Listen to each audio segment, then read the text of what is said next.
UP उपचुनाव में BJP ने कर दिया बड़ा खेल। अखिलेश यादव भी देखते रह गए, लग गया झटका। जिस यादव को अखिलेश ने किया बाहर, उसके लिए योगी बने सहारा, चुनाव में भी उतारा। अखिलेश के लिए बढ़ी दुविधा, यादव बनाम यादव की लड़ाई में हाथ पांव फूले। अब आगे क्या होगा? यूपी में होने वाले विधानसभा उपचुनाव को लेकर बीजेपी ने उम्मीदवारों का ऐलान किया है।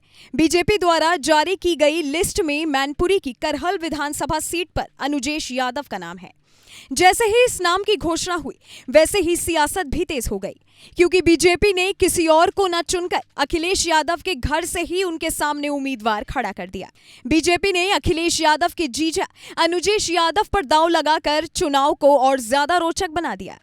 आपको बता दें कि इस सीट से लोकसभा चुनाव तक अखिलेश यादव विधायक थे, लेकिन बीते लोकसभा चुनाव में अखिलेश यादव कन्नौज से सांसद चुने जाने के बाद करहल से उन्होंने इस्तीफा दे दिया था, जिसके बाद अब उपचुनाव हो रहे हैं। आजमगढ़ से सांसद धर्मेंद्र यादव की बहन संध्या यादव की शादी अनुजेश यादव से हुई है। पिछले साल संध्या यादव और अनुजेश यादव को अखिलेश यादव ने पार्टी से बाहर निकाल दिया था, जिसके बाद दोनों पति पत्नी बीजेपी में शामिल हो गए थे।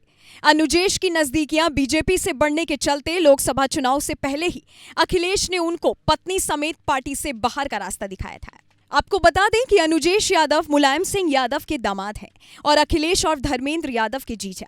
जब अनुजेश के बीजेपी में शामिल होने के बाद लोकसभा में मैनपुरी से डिंपल यादव के खिलाफ वो चुनावी मैदान में उतरे, उसके बाद से ही इनकी चर्चा जोरों शोरों से होने लगी थी।